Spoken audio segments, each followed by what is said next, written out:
Okay, alright. Okay, Assalamualaikum warahmatullahi wabarakatuh dan salam sejahtera. Apa khabar semua nak? Okay, sebelum kita mulakan rakaman kita, program kita pada hari ini, cikgu nak ucapkan tahniahlah kepada semua sebab kita telah bekerja keras selama 2 minggu. Awak telah buat perancangan, mencari bahan untuk tajuk-tajuk kita. Okay, kita ada 4 tajuk iaitu buli, tempat bersejarah, kepelbagaian budaya serta pencemaran bahasa. Dan selepas buat perancangan, masing-masing sibuk buat penyelidikan dan cikgu bersyukur di atas kerjasama yang diberikan sebab kamu selalu bagi feedback pada cikgu, bertanya kepada cikgu dan cikgu buat teguran itu supaya kita dapat buat penambahbaikan dan kita dapat hasilkan kerja yang lebih baik. Okey, boleh semua? Boleh. Okey, baiklah kita akan mulakan presentation kita sekejap lagi dan cikgu harap kita semua bersedia dan buat sehabis baik kerana ini merupakan sebahagian daripada penilaian NYPIB. Baiklah cikgu serahkan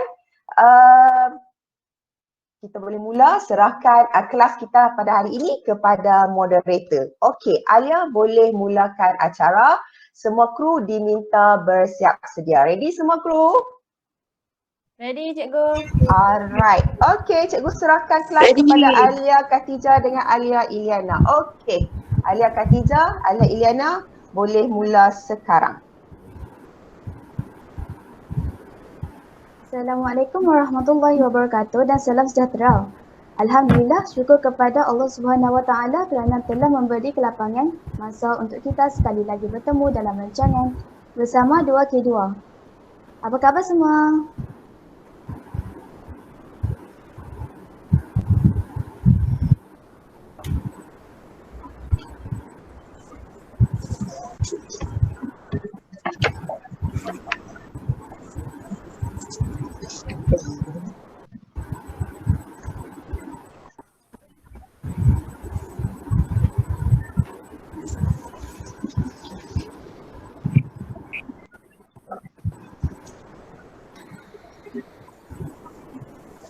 Nampaknya semua ceria. Semoga kita semua sihat dan kekal duduk di rumah demi kematuhan SOP.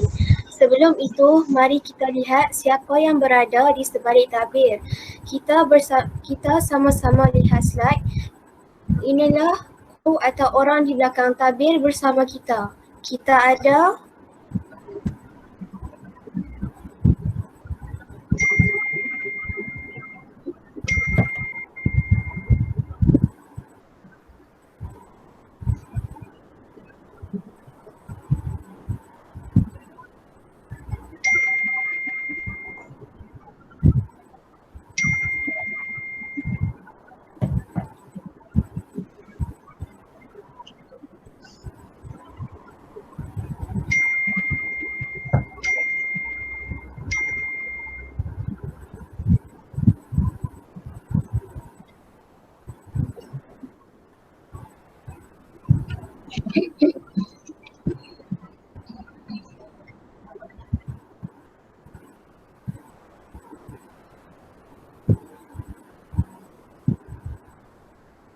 nampak tak?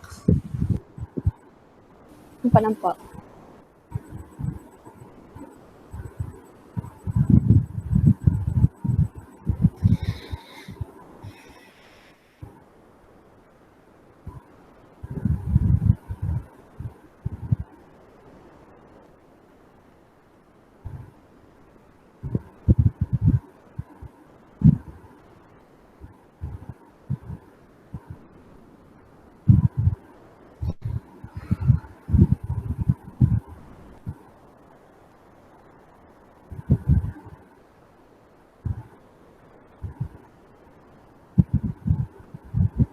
Tak nampak ke cikgu?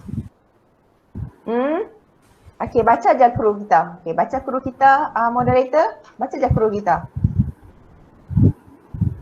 Siapa kru kita hari ini? Nampak clear.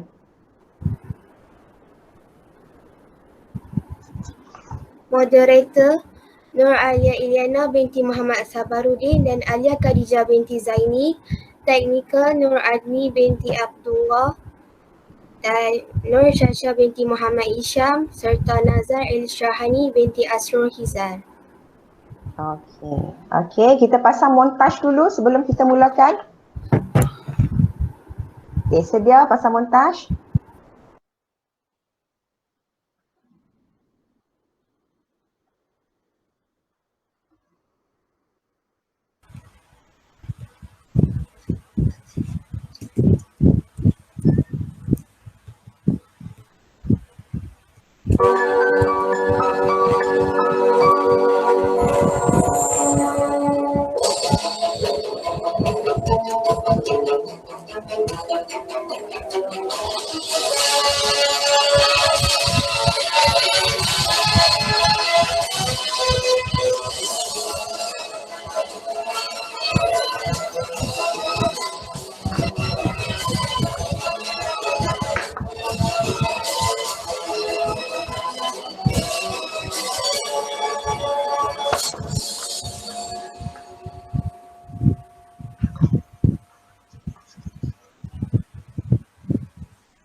Pada episod kali ini, kita akan mendengar 4 topik menarik yang bakal dibawakan oleh rakan-rakan kita.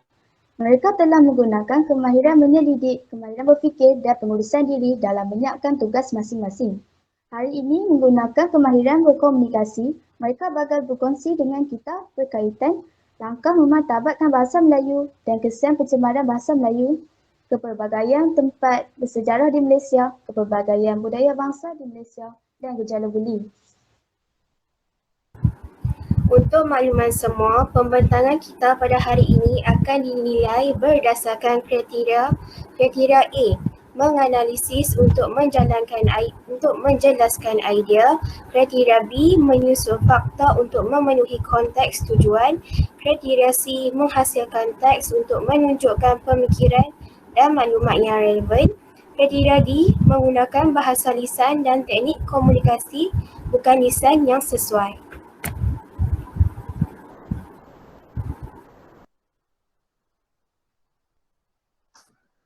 Alia Khatijah, buka mikrofon. Baiklah, kita jangan buang masa. Kita dengar pembentangan yang pertama daripada Nur Adni binti Abdullah. Kita saksikan.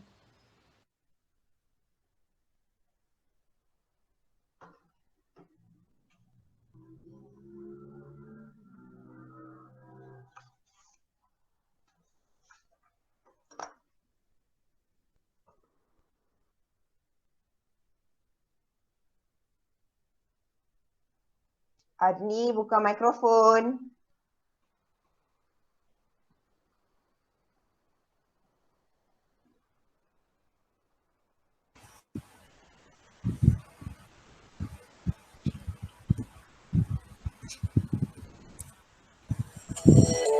Assalamualaikum warahmatullahi wabarakatuh dan salam sejahtera.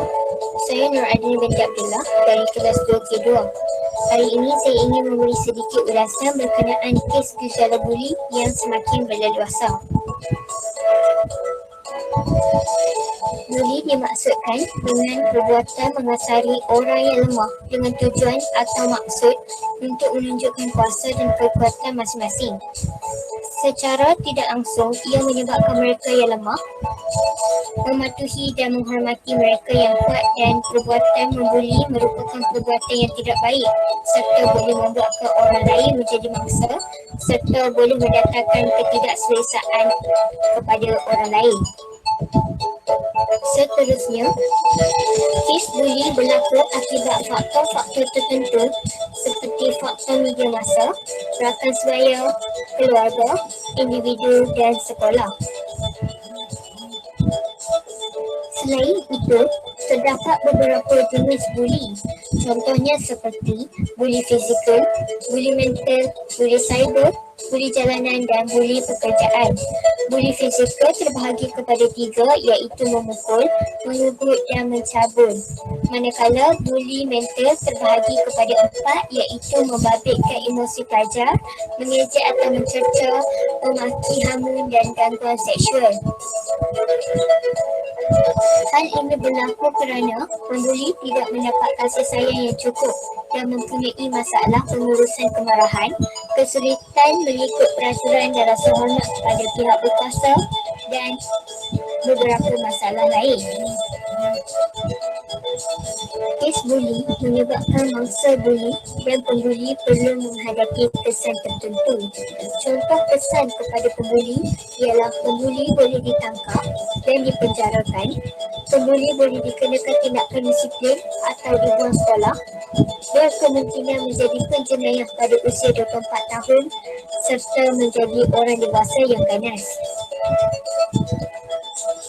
Kesan kepada mangsa buli pula ialah mangsa merasa tidak selamat, tidak hadir atau kuncian sekolah, klimaks iaitu mengamuk atau bunuh diri, kurang disukai dan semakin tidak disukai. Maka, langkah mengatasi kes buli perlulah diambil. Guru perlu memberi nasihat, perlu mengenal pasti pelajar yang penting, mengeluarkan amaran penting sekolah serta memanggil ibu bapa ke sekolah. Juga, ibu bapa turut memberikan peranan penting seperti memberi didikan agama yang teguh kepada anak-anak.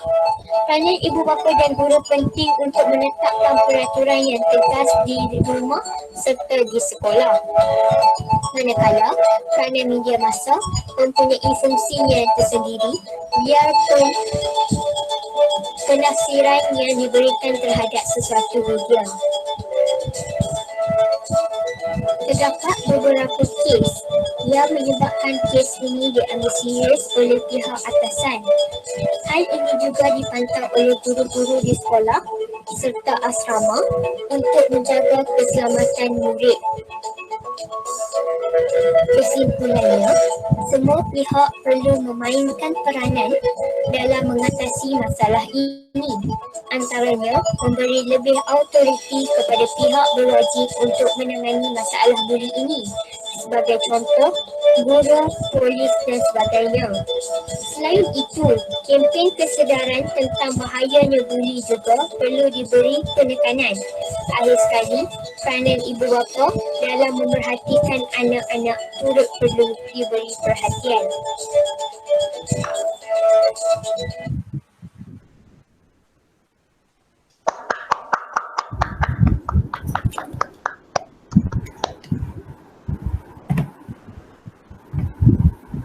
Seterusnya, dijemput pembentang kedua iaitu Alia Khadijah binti Zaini. Dipersilakan.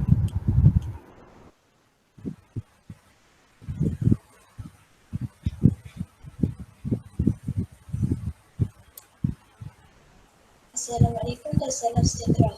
Saya Alia Khadijah binti Zaini di kelas 2K2 ingin membentangkan buku pakaian budaya bangsa di Malaysia iaitu Adat Resam. Definisi Adat Resam. Adat Resam adalah undang-undang atau hak yang tidak bertugas dalam sesebuah masyarakat dan diamalkan secara turun-temurun sejak sekian lama dan diwarisi oleh nenek moyang. Adat Resam dalam masyarakat Melayu Kedah. Norbat ada istiadat Diraja Kedah. Pengenalan. Norbat adalah cabang seni muzik tradisi Malaysia. Negeri-negeri yang mempunyai kumpulan alat muzik ini iaitu Kedah, Perak, Terengganu dan Selangor. Norbat Kedah dipercayai salah satu yang tertua dalam Kesultanan Melayu. Menurut antara salah-satu negeri Kedah, Norbat berasal dari Parsi yang dikatakan dihormati bersama-sama kedatangan Maharaja dan Maharaja. Norbat dimainkan sewaktu istiadat pertabanan diraja, istiadat perkahwinan diraja, istiadat pemakaman diraja. Oleh kerana permainan ini dianggap keramat dan penuh pantang pemain norbat selalu dirujuk sebagai orang perantaraan bagi tujuan memohon perlindungan dan membayar nazar. Seringkali juga mereka berperanan sebagai dukun atau kawan.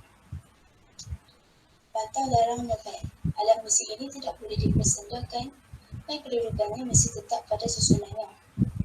Semasa norbat hendak dimainkan, pemain-pemain mestilah mengikut jalan masing-masing di tempat alat-alat itu dan barulah duduk.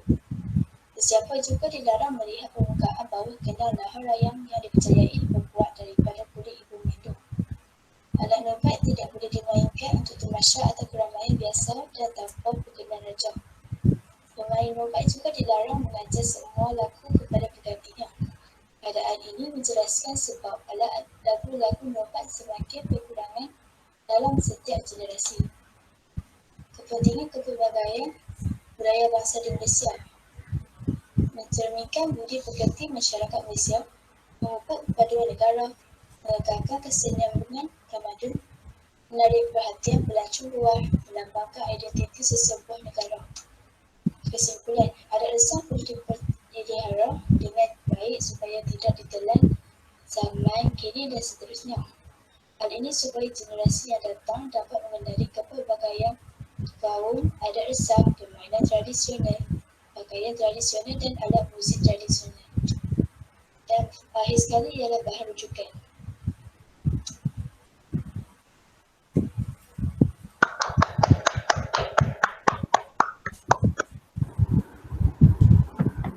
Tahniah Alia Khadijah, satu pembentangan yang menarik. Seterusnya, dijemput pembentang ketiga, Nur Izma Adina binti Sahidan. Kita saksikan.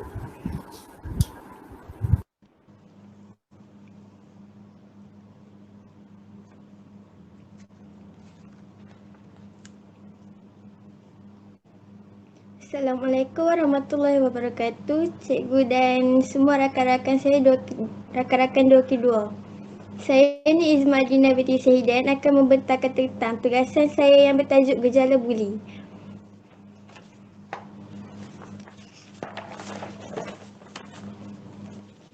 Saya akan mulakan dengan kes-kes buli di sekolah. Ini adalah merupakan beberapa contoh kes buli yang menggemparkan negara. Kes buli yang berlaku bukan sahaja menyebabkan kecederaan, malahan turut mengakibatkan kes-kes kematian. Seterusnya, mari kita lihat apakah itu buli.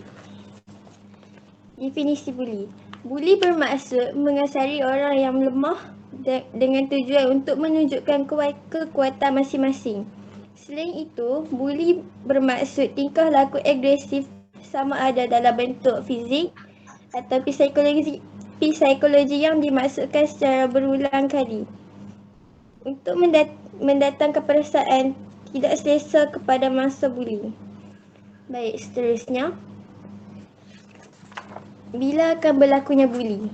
Pertama, bila seseorang itu mencederakan orang lain secara fizikal seperti memukulnya dengan sengaja. Kedua, seseorang memecah belah antara satu sama lain dengan erti kata lain. Mereka sengaja reka-reka cerita agar seseorang itu dibenci atau tidak disukai oleh orang lain. Ketiga, seseorang mencederakan atau menyiksakan seseorang secara emosi. Contohnya cyberbullying. Seterusnya, mari kita tengok jenis-jenis buli. Terdapat pelbagai jenis buli, antaranya buli fizikal, buli lisan, buli cyber. dan sebagainya. Contoh buli fizikal ialah memukul, menendang, mencuri, menyembunyikan atau merosakkan harta benda orang lain atau memaksa mangsa buli. Buli lisan pula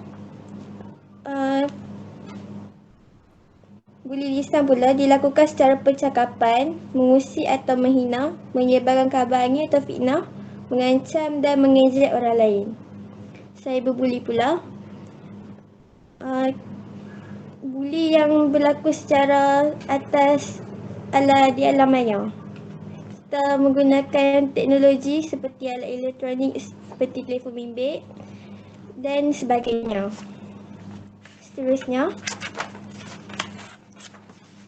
apakah faktor buli yang boleh menyebabkan? Antaranya, faktor keluarga, tidak mendapat kasih sayang yang secukupnya, sikap ibu bapa yang terlalu tegas, sikap ibu bapa yang menderita. Kedua, faktor remaja, mereka mempunyai sikap panas baran, mereka yang tertekan dengan keadaan sekeliling dan mereka yang menjadi mangsa penderaan fizikal. Ketiga, faktor sekolah. Pihak sekolah tidak campur tangan dalam menangani kes buli. Pihak sekolah kurang kawal kepada pelajar yang ramai. Seterusnya, apakah kesan buli kepada pelajar sekolah? Pertamanya, risiko dibuang sekolah. Kedua, pembuli tidak suka untuk mematuhi peraturan dan undang-undang. Ketiga, pembuli atau mangsa buli susah mendapat kawan. Seterusnya, ini ialah peta minda yang menunjukkan punca buli dan langkah mengatasi buli. Seperti yang kita boleh lihat di sini, pertama, kegagalan ibu bapa dalam mendidik anak-anak, pengaruh televisyen dan media, dan kelonggaran disiplin maupun di rumah. Baik, seterusnya, kesan buli. Kesan buli terhadap pembuli ialah berkemungkinan menjadi penjenayah apabila meningkat dewasa atau bertindak agresif apabila dewasa seperti perompak, perogor dan sebagainya. Untuk yang dibuli pula kesannya, pertama, mereka akan berdendam dan membalasnya dengan orang lain. Tujuannya untuk mengembalikan harga diri yang hilang akibat dibuli. Yang kedua, hilang keyakinan diri. Membiarkan diri diperlaku apa saja, sanggup melakukan apa sahaja untuk kebahagiaan orang lain. Sehingga kan ada yang sanggup mencederakan diri kerana merasakan diri tidak berguna. Ancaman kesan buli sangat menakutkan. Akhir sekali,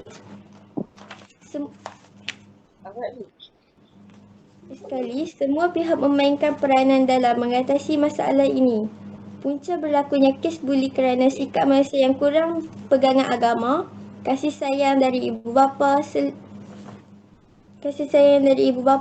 Selain itu, pengaruh rakan sebaya juga merupakan punca isu ini susah untuk diselesaikan. Masalah ini perlu dibasmi kerana pembuli akan memberi kesan buruk kepada individu yang terlibat dengan buli. Baik, itu sahaja daripada saya mengenai gejala buli.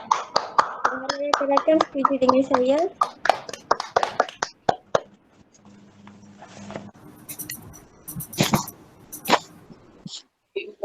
Tiga pembentang telah berkongsi. Sekarang kita lihat pula kajian yang dilakukan oleh Nur Alia Muhammad Nur. Sama-sama kita tonton. Assalamualaikum dan salam sejahtera. Saya, Nur Alia binti Muhammad Nur, akan membentangkan hasil kerja saya yang bertajuk Utama Gejala Buli. Sebelum itu, saya harap anda dapat menyediakan buku nota untuk mencatat perkara yang akan saya sampaikan sebentar lagi. Definisi buli. Menurut Wikipedia Bahasa Melayu, buli bermaksud perbuatan mengasari orang yang lemah dengan tujuan atau maksud untuk menunjukkan kekuatan masing-masing.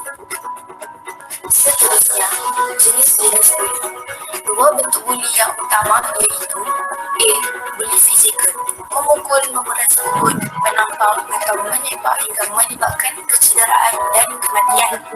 B. Buli mental, lebih kepada ejen pengejar. Ciri-ciri pembuli dan mangsa dibuli. Gejala buli hanya akan berlaku sekiranya kewujudan kedua-dua komponen iaitu si pembuli dan mangsa dibuli. Si pembuli berkemungkinan bukan dilahirkan dengan sifat-sifat buli. Pada mulanya, mereka mungkin merupakan seseorang yang malu dan lemah dalam kemahiran bersosial atau bergaul dengan orang lain. Maka, mereka memerlukan sokongan daripada orang di sekeliling. Jika keadaan ini tidak terkawal, mereka akan bertindak secara keterlaluan dengan pemikiran bahawa mereka popular dan mendapat sokongan ramai. Akhirnya, menyumbang kepada sifat-sifat seorang pembuli. Kepada bangsa yang dibuli, mereka akan mula hilang keyakinan terhadap diri sendiri dan memilihkan diri daripada orang ramai. Akhirnya, jadilah mereka seorang yang pasif dan tidak suka bercampur gaul dengan orang sekeliling. Seterusnya, penyelesaian gejala buli. Program rakan sebaya. Mangsa boleh mendapat nasihat dan bimbingan rakan sebaya yang berkepimpinan. Si pembuli diberi kesedaran tentang kebinasaan dan kesedaran yang disebabkannya serta bimbingan tentang langkah untuk membetulkan kelakuan diri mereka. Memerlukan suatu persekitaran untuk membuat pertimbangan dan insaf atas kelakuan diri mereka. Yang kedua, tindakan guru.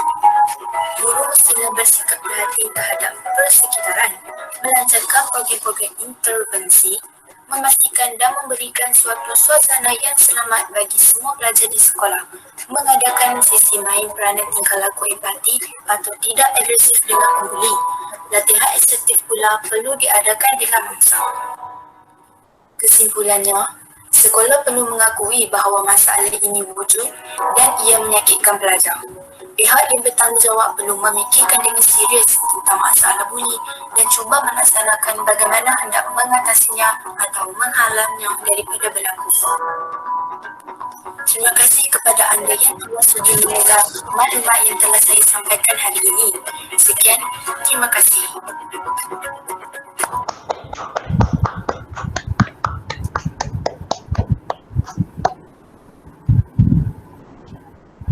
Empat pembentang semua hebat. Bagaimana pula pembentangan kelima iaitu Nur Syasha Muhammad Hisham. Mari kita lihat apa yang ingin dikongsi.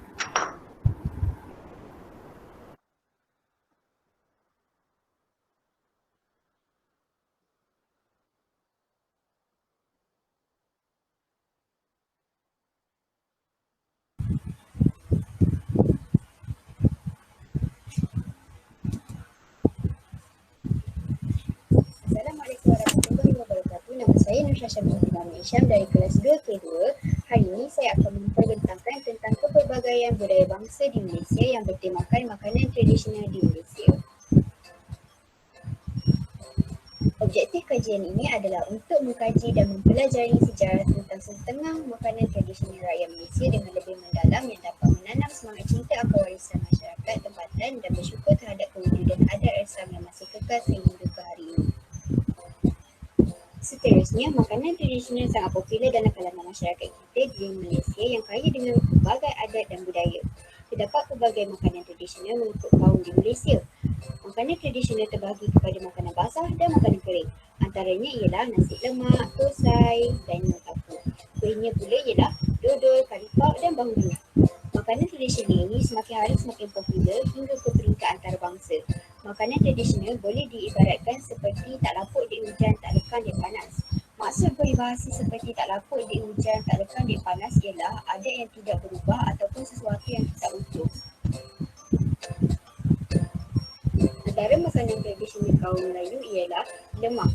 Makanan tradisional Melayu yang sangat popular dan paling mendapat sambutan ramai adalah lemang. Lemang adalah salah satu makanan kegemaran masyarakat Melayu yang terkenal sejak zaman dahulu lagi. Bahan-bahan asas lemang adalah beras pulut, santan dan garam. Bahan-bahan ini akan dimasak perlahan-lahan di dalam buluh yang di dalamnya sudah dibalut dengan daun pisang. Lemang enak dimakan bersama serunding dan juga aneka rendang. Seterusnya, makanan tradisional kaum Cina ialah Yiseng atau Yusheng. Yiseng atau juga dikenali dengan nama Yusheng adalah makanan yang terdiri dari aneka salad dan ikan. Campuran semua bahan ini menjadikan hidangan ini berwarna-warni dan sangat menarik. Hidangan ini biasanya akan dihidangkan menjelang Tahun Baru Cina. Ia adalah lambang kemakmuran, kemewahan dan juga kekayaan. Masyarakat Cina mempercayai bahawa ikan adalah pembawa rezeki dan hidangan Yiseng telah wujud sejak dinasti Song lagi. Ia merupakan masakan yang akan dihidangkan sepenuh ucapan keagamaan. Yiseng diperbuat daripada potongan ikan, terutamanya ikan salmon segar, kacang tanah, cili, lobak putih, lobak merah, halia, daun timur pulut, daun parsley Cina, biji-bijian bakar dan udang kering goreng. Kuahnya atau penambah rasa ini pula diperbuat daripada sos plum. Menjelang sambutan Tahun Baru Cina, masyarakat Cina akan memasak makanan tradisional ini. Semasa hendak menikmatinya, Yiseng akan digaulkan dengan mengangkat tinggi, menggunakan kayu penyepit sambil melakukan lohir beramai-ramai. Semakin tinggi melambungkannya, ia membawa maksud rezeki mereka akan semakin mewah. Makanan tradisional untuk kaum India pula ialah muruku. Muruku antara makanan tradisional masyarakat India. Sebut sahaja namanya, pasti ramai mengenalinya. Ia antara makanan ringan yang sangat digemari ramai. Selain nama muruku, ia turut dikenali dengan nama chakli dan chakri. Bahan utama untuk menghasilkan kuih ini adalah urat dal, tepung kacang tosai dan tepung beras. Muruku biasanya berbentuk bulatan atau berbentuk halus. Ia dibuat menggunakan aduan khas dengan menekan tepung yang telah diundi atau cara pemutaran. Kerangupan kuih ini diiringi dengan rempah ratus yang sedikit pedas membuatkan ia menjadi pilihan ramai menjelang hari-hari perayaan. Makanan tradisional bagi kaum Kadazan pula ialah hinaba. Hinaba merupakan hidangan tradisional bagi suku kaum Kadazan Dusun di Sabah. Ia membawa maksud hidangan yang dimasak tanpa menggunakan api. Hinaba dihasilkan daripada isi ikan segar yang dicampurkan bersama biji buah bambangan yang diparut. Selain itu, bahan lain seperti cili merah, halia, bawang merah, limau kapas dan garam juga dicampurkan. Ia juga turut dikenali dengan nama hinaba hinapan. Isi ikan yang digunakan adalah mentah dan tidak perlu dimasak kerana ia akan dimasak secara semula jadi menggunakan perahan jus limau. Ikan yang boleh dijadikan hidangan ini biasanya ikan tenggiri ataupun isi ikan yu. Selain ikan, ia juga boleh digantikan dengan udang atau sotong bagi menyediakan hidangan ini. Biasanya, hinaba dihidangkan semasa majlis-majlis tertentu seperti majlis perkahwinan. Ia juga akan menjadi hidangan istimewa semasa sambutan pesta keamatan atau tadak keamatan. Kesimpulannya, makanan tradisi kaum di negara Malaysia ini dapat membentuk perpaduan dalam kalangan masyarakat negara kita. Masyarakat dapat mengenali dengan lebih mendalam makanan yang terkenal yang terdiri daripada 4 bangsa terbesar di negara kita iaitu Melayu, Cina, India dan Kadazan. Pelbagai budaya yang berbeza ini telah hidup bersama sejak beberapa generasi yang lalu. Pelbagai budaya yang berbeza ini telah saling mempengaruhi antara satu sama lain menghasilkan gabungan budaya Malaysia yang unik. Jadi, kita sebagai orang muda perlulah mengambil tahu tentang sejarah makanan tradisional kaum Malaysia supaya makanan-makanan ini tidak sekian menghilang. Sekian, terima kasih.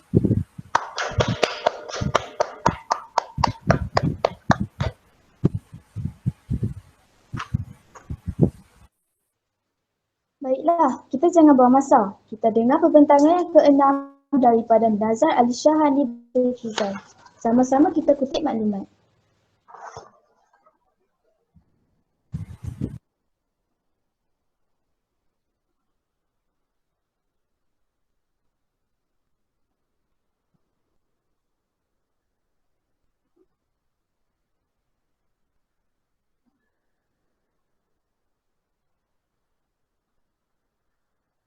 Cikgu, Ya, Nazar left tadi.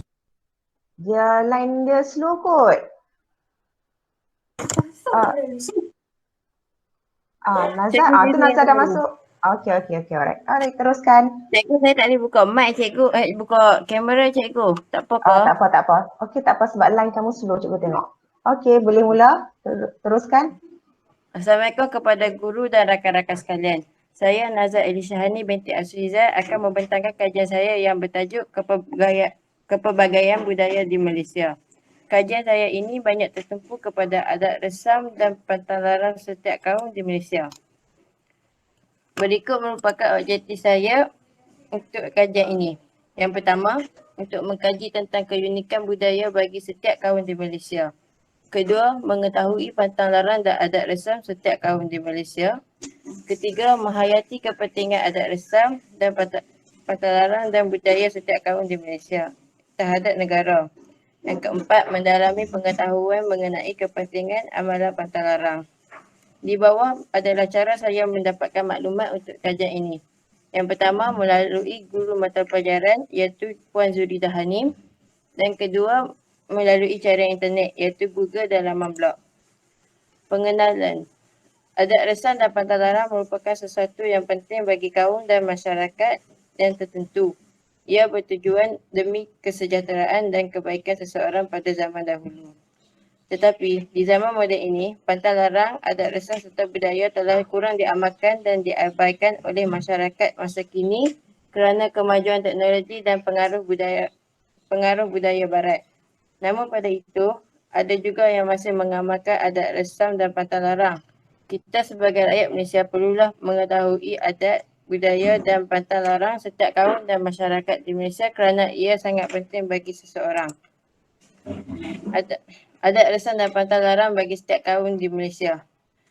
Masyarakat kaum Melayu kelahiran, upacara melenggang perut akan diadakan oleh seorang bidang kepada seorang wanita yang mengandungkan anak sulung.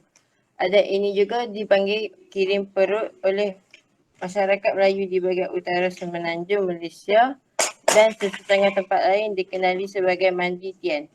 Upacara ini dilakukan kepada wanita yang mempunyai kandungan berusia dalam lingkungan 7 atau 8 bulan. Upacara ini dijalankan untuk membuang geruh atau kecelakaan yang mungkin menimpa wanita hamil yang bakal bersalin dan membetulkan kedudukan bayi di dalam perut. Bidan akan menyambut bayi dengan jampi serapah dan daun sirih akan disembuhkan kepada bayi itu. Selepas bayi dibersihkan, tali pusat bayi akan dipotong dengan menggunakan sembilu puluh dan dialas di atas keping wang perak RM1. Di setengah tempat lain, tali pusat dipotong menggunakan cincin emas. Mengandung. Wanita yang mengandung dilarang untuk mencaci atau mengumpat. Mereka juga dilarang untuk memaku atau memahat serta menggali lubang dan memukul binatang. Selain itu, mereka juga dilarang untuk keluar rumah pada waktu petang atau anak tangga iaitu waktu senja. Terdapat juga pantang larang untuk suami ibu yang mengandung. Antaranya ialah suami dilarang meniup sebarang bunyi-bunyian seperti bersiul, menyembelih, memburu dan memukul binatang. Semua pantang larang ini adalah untuk keselamatan anak yang dikandung. Adat resam dan pantang larang bagi masyarakat Cina pula ialah sewaktu mengandung. Ibu mentua bertanggungjawab menjaga wanita mengandung sepenuhnya dan bukan menjaga suaminya iaitu bapa mentua. Masyarakat Cina juga amat mementingkan anak lelaki. Ini kerana anak lelaki boleh melanjutkan keturunan mereka melalui pewarisan nama nenek moyang. Anak perempuan hanya menjadi milik ibu bapa kandung buat sementara waktu sahaja dan apabila berkahwin, mereka dianggap menjadi milik keluarga suaminya iaitu keluarga mentua. Pantang larang ibu Cina semasa mengandung. Ibu mengandung dilarang memakan ketam. Ini untuk mengelakkan bayi daripada asyik mengeluarkan air liur. Ibu mengandung juga dilarang untuk makan makanan yang bersifat sejuk seperti aiskrim, tembikar dan lain-lain. Ibu mengandung juga dilarang mengambil gunting atau menyepit kuku. Selain itu, ibu mengandung juga dilarang untuk menyedai baju dan membuat kerja-kerja yang berat. Ini untuk mengelakkan anak daripada cacat. Bagi masyarakat India pula, adat resam dilakukan apabila terjadi sesuatu kelahiran, iaitu suami atau sesiapa saja yang berpengetahuan tinggi tentang agama Hindu akan membisikkan Gayatri Mantiram iaitu sejenis mantra Tuhan di telinga bayi sebelum tali pusat dipotong. Bayi yang baru dilahirkan juga akan disapu madu bercampur minyak sapi pada lidahnya.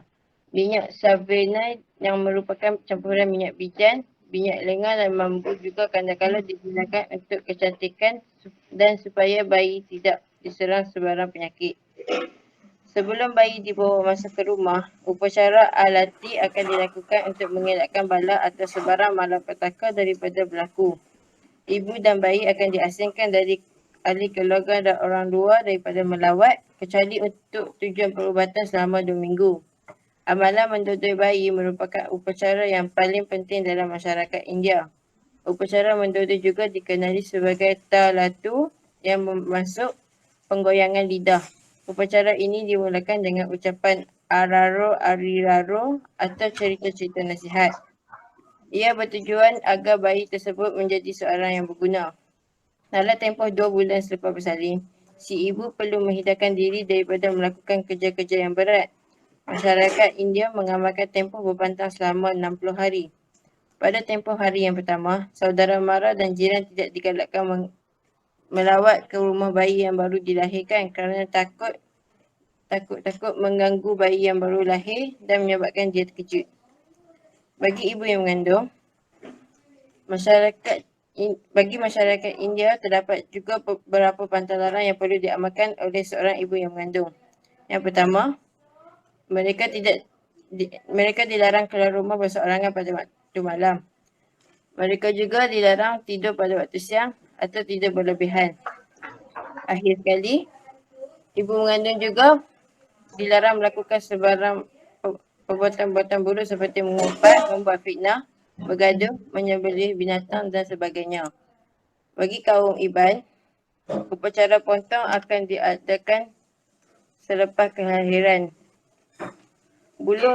Sebaik saja bayi dilahirkan, buluh yang dipanggil pontong akan dipalu untuk memanggil jiran-jiran. Selain potong, terbakar senapan juga turut digunakan. Potong tali pusat dan berurut. Sejurus selepas bayi dilahirkan, tali pusatnya akan segera dipotong dan bayi akan dimandikan. Seterusnya, bayi akan dibendung dengan kain puak kumbu atau selimut yang ditena cantik. Ketika bersalin, si isteri akan dibantu oleh seorang bidan dan dia akan memastikan ibu dan bayi dalam keadaan baik dan teratur. Seterusnya, badan si ibu akan diurut oleh bidan bertujuan untuk menghilangkan rasa sengal-sengal badan akibat bersalin tadi. Selepas diurut badan, si ibu akan diusap pula dengan ubat yang diperbuat daripada halia dan antenum yang dibalut dengan telakung, iaitu sejenis kain yang diperbuat daripada kulit kayu. Berpantang. Wanita Iban akan berpantang selama 30 hari selepas melahirkan anak. Dalam tempoh pantang itu, ibu akan diberikan makan nasi dan ikan salai atau ikan kering yang kadang-kadang dicampur dengan pucuk paku dan buah pula. Semua makanan itu pula perlu dicampur dengan halia atau air rebus halia. Okey, Nazar ringkaskan. Ada 30 saat lagi Nazar. Ringkaskan. Okey. Bagi kaum Kadazan pula, adat memberi nama akan dilakukan setelah bayi berumur 8 hari. Upacara itu disebut sebagai mak sapi atau mok sopi. Bayi itu akan diberi nama sebanyak 2 kali, iaitu nama sementara dan nama sebenar. Pemberian nama sementara mesti dibuat kerana kalau terlalai memberi nama sementara secara lambat, roh jahat iaitu rogong gayah dipercayai akan mendahului memberi nama dan atas sebab itu dia berhak memelintut anak tersebut. Upacara rasmi memberi nama sebenar dibuat pada hari ke-8 di beranda rumah. Pada hari itu juga bayi tersebut akan dibawa keluar dari rumahnya buat kali pertama. Keluarga, jiran dan orang kenamaan di seluruh kampung dijemput hadir untuk berbincang dan menentukan nama tersebut. Batal larang bagi kaum Kadazan, kelahiran. Ibu mengandung tidak boleh memontok atau menggarap sesuatu. Ibu mengandung juga tidak boleh mengikat atau menipu sesuatu. Suami kepada ibu mengandung tidak boleh memotong rambut untuk mengelakkan rambut anak daripada panjang. Kepentingan adat resam dan pantang larang bagi setiap kaum di Malaysia. Berikut merupakan kepentingan yang diperoleh daripada kedua-dua amalan ini. Yang pertama, dapat mengelakkan sesuatu kemalangan berlaku. Yang kedua, menjadikan seseorang itu bersikap lebih positif dalam kehidupan. Ketiga, mendidik masyarakat untuk mengelakkan kehidupan yang baik sejak kecil lagi. Keempat, mengamalkan nilai-nilai murni dalam kehidupan. Kelima, melahirkan seseorang yang lebih bersopan santun, berdisiplin dan hormat terhadap orang-orang tua. Seterusnya, dijemput pembentang ketujuh iaitu Nurin Adriana binti Abdul Razak. Dipersilakan. Assalamualaikum warahmatullahi wabarakatuh. Saya Nurin Adriana binti Abdul Razak daripada kelas 2K2 ingin membentangkan tentang kepelbagaian budaya bangsa di Malaysia. Pertama, definisi kepelbagaian budaya. Kepelbagaian merangkumi banyak benda sama ada abstrak ataupun konkret yang boleh diperoleh di sesuatu tempat atau kawasan yang sama. Budaya pula merupakan cara hidup manusia yang dibentuk supaya dapat berinteraksi dan menyesuaikan diri dengan masyarakat dan alam sekitar. Perkataan budaya berasal daripada cantuman perkataan Sanskrit dan Melayu iaitu budi dan daya. Perkataan budi yang dipinjam daripada bahasa Sanskrit bererti kecergasan fikiran dan akal. Perkataan daya pula ialah perkataan Melayu Polinesia yang bermakna kekuatan kuasa, tenaga dan pengaruh. Makanan tradisional kaum Melayu.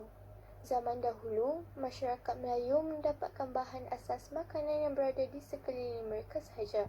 Oleh sebab itu, orang Melayu yang tinggal di kampung menanam pelbagai tumbuhan, antaranya padi, ubi kayu, ubi keledek, jagung, pisang, keladi, kacang tanah, serai, cili, pucuk cekur, manis dan banyak lagi. Tanaman yang dihasilkan kebanyakan berada di sekeliling rumah ataupun di tanah kebun yang berhampiran. Bahan-bahan mentah seperti ini tidak perlu dibeli dan boleh didapati dengan mudah. Contoh gambar di sebelah adalah nasi lemak, ketupat dan lemang. Makanan tradisional kaum Cina. Contoh gambar untuk makanan tradisional kaum Cina seperti di sebelah adalah Yiseng atau juga dikenali dengan nama Yusheng adalah makanan yang terdiri daripada aneka salad dan ikan. Gambar contoh untuk makanan tradisional kaum Cina yang kedua ialah kuih bulan. Biasanya, kuih ini boleh didapati menjelang musim perayaan pertengahan musim luruh atau tahun baru Cina. Ia mempunyai rasa yang manis serta boleh dimakan begitu sahaja. Makanan tradisional kaum India. Contoh-contoh untuk makanan tradisional kaum India yang pertama adalah dosai.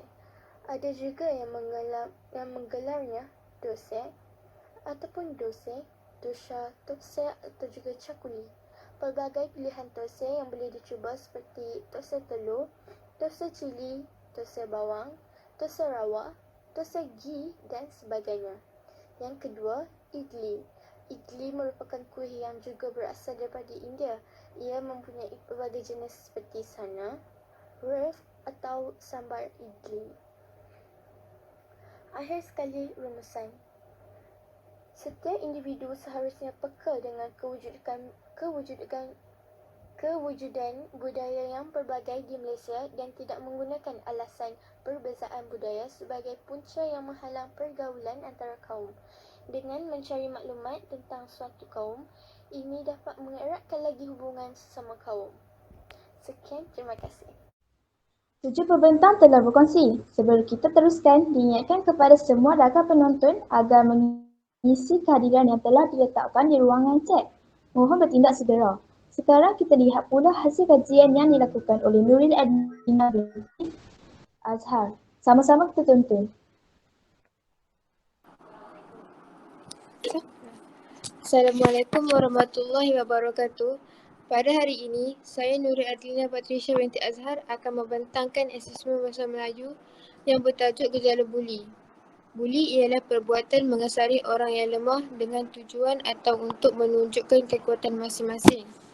Ia juga adalah tingkah laku agresif sama ada dalam bentuk fizikal atau psikologikal yang dilakukan secara berulang kali ke atas mangsa. Dan ia bertujuan mendatangkan perasaan tidak selesa, aman, tenteram dan harmoni. Terdapat 4 faktor yang menyebabkan gejala buli iaitu sekolah, individu, rakan sebaya dan media massa. Jenis-jenis buli ada 6 iaitu buli fizikal, buli lisan, pencerobohan perhubungan, buli cyber, buli seksual dan pemburuan prasangka. Di sini terdapat banyak ciri-ciri pembuli, antaranya ialah impulsif dan cepat marah, tinggal di dalam rumah yang mempunyai keganasan, banyak meluangkan masa di laman web, kesukaran mengikuti peraturan, masalah pengurusan kemarahan dan lain-lain.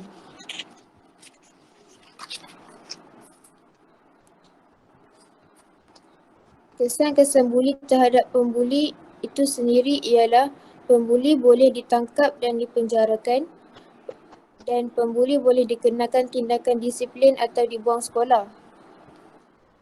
Seterusnya, kesan-kesan buli terhadap mangsa buli ialah mangsa buli akan mengalami akademik akan merosot, mendatangkan kecederaan kepada mangsa buli, dan mangsa buli akan merasa tertekan, kesunyian dan merasa cemas.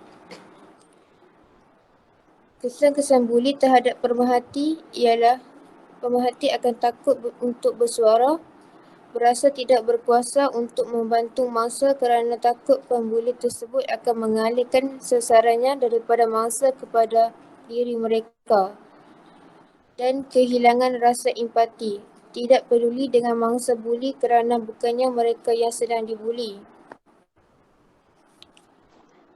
Langkah-langkah untuk mengatasi buli ialah pendidikan agama penting kepada anak-anak agar mereka dapat berkelakuan baik dengan sesiapa sahaja, mengadakan kempen kesedaran tentang bahayanya gejala buli, bersikap prihatin terhadap persekitaran. Ibu bapa perlu memainkan peranan utama dalam memberi pendidikan awal kepada anak-anak sama ada dalam bentuk nasihat dan contoh yang baik, dan penguatkuasaan undang-undang yang berat terhadap pembuli juga dapat dijadikan sebagai langkah untuk mengatasi gejala buli.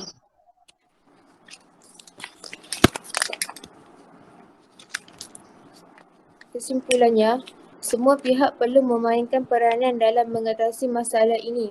Punca-punca berlakunya buli berlaku kerana sikap manusia itu sendiri yang kurang pegangan agama.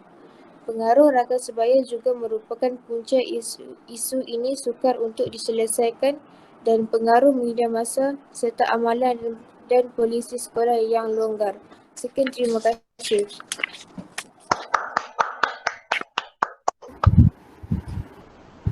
Nampaknya semua pembentang hebat-hebat belaka. Namun kita masih ada 2 orang lagi yang akan berkongsi hasil kajian masing-masing. Dijemput Nurul Ain Syamimi binti Sobri selaku pembentang ke-9.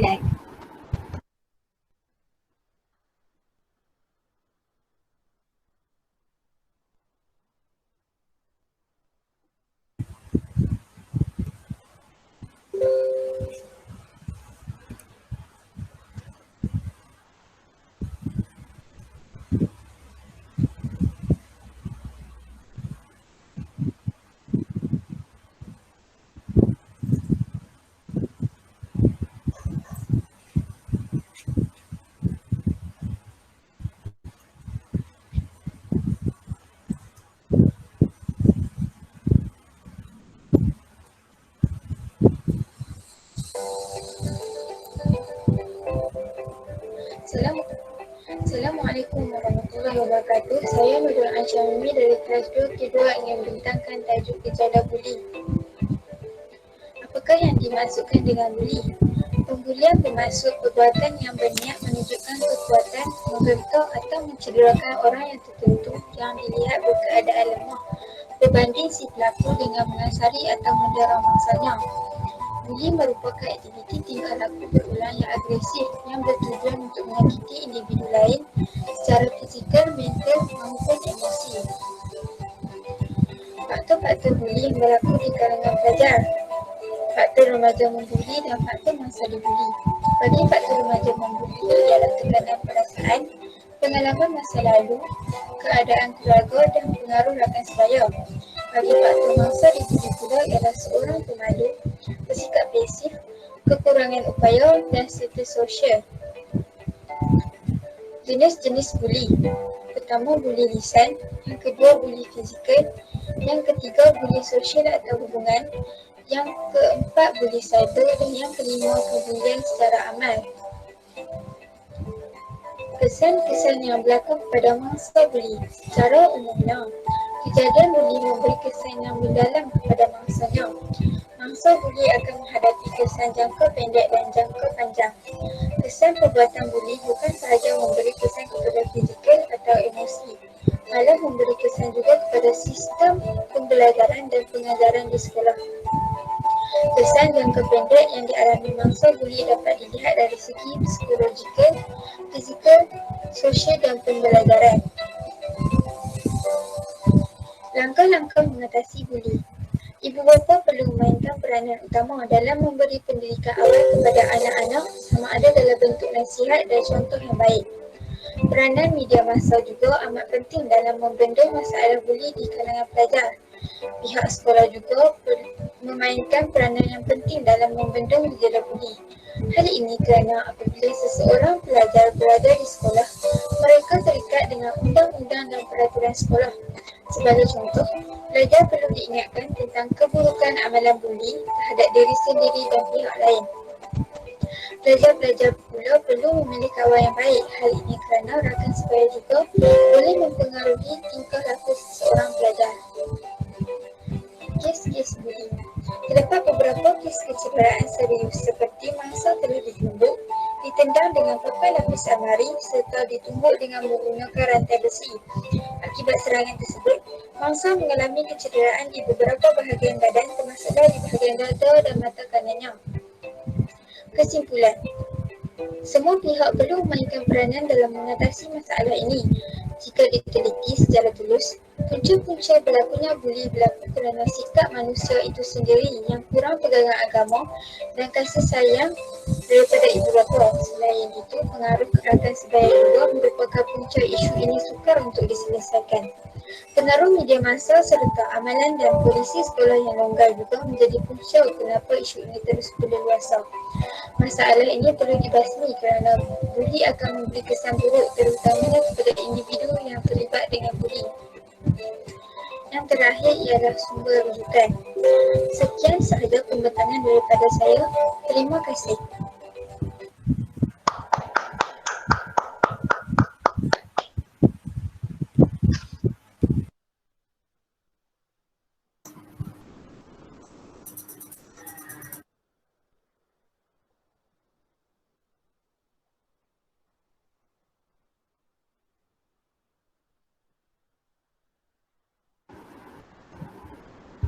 Sedap dimakan buah nona, dihidang bersama tepung pelita. Jangan bergerak, jangan ke mana. Maria Marsha bersama kita. Dipersilakan.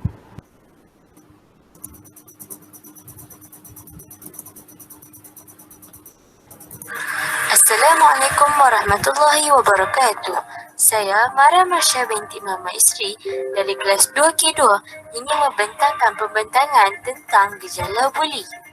Buli bermaksud perbuatan mengesari orang yang lemah dengan tujuan atau maksud untuk menunjukkan kekuatan masing-masing.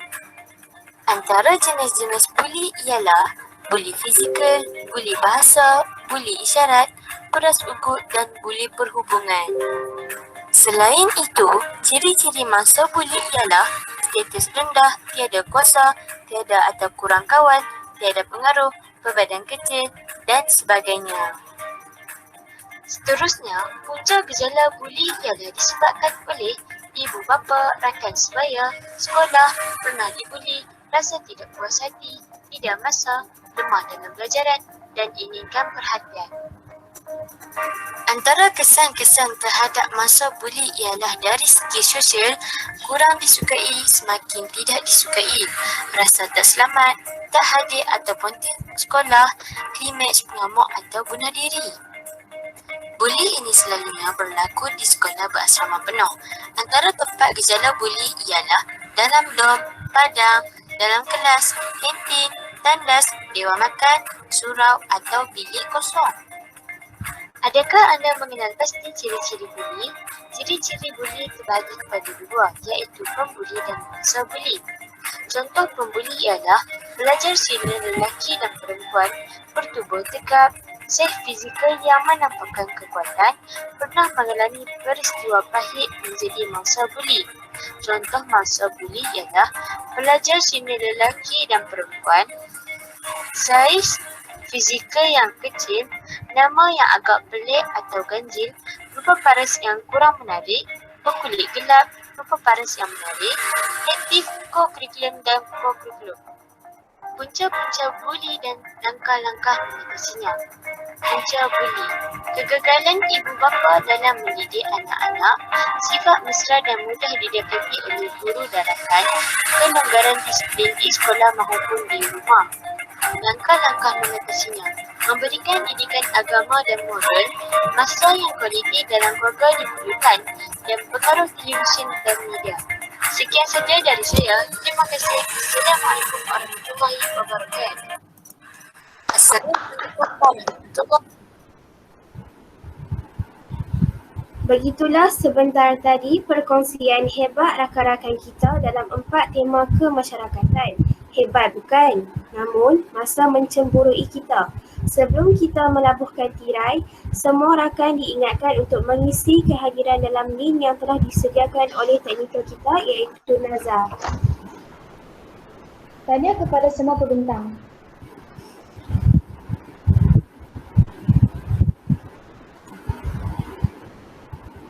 Kepada yang lain diingatkan untuk menghantar tugasan masing-masing sebelum petang ini pada jam 2 petang. Semoga rancangan kita ini memberi manfaat. Sama-sama kita usaha untuk melahirkan murid yang knowledgeable dan thinker biarpun kita belajar dari rumah. Akhir kata, stay safe dan patuhi SOP. Sekian sahaja, saya Nur Ali Iliana dan Alia Khadijah daripada rancangan bersama 2K2. Okey, tanya semua okey pada tepukan pada diri sendiri semua. Okey, semua buka kamera, cikgu nak ambil gambar. Okey, cikgu ucapkan tanya atas usaha gigih kamu dan kamu belajar sebenarnya untuk menguruskan satu produksi, satu rancangan bual bicara dan inilah kita kaedah pembelajaran norma baru. Okey, semua buka kamera kerana kita nak ambil gambar. Ani atau Syasha boleh print screen tak? Tolong cikgu print screen. Boleh nak Abi atau Syasha? Tolong cikgu print screen nanti. Okey, buka kamera semua. Okey, dan sebelum kita ambil gambar, siapa boleh bagi tahu cikgu apa ID learner profile yang kamu belajar pada hari ini dan sepanjang 2 minggu kita buat projek ni.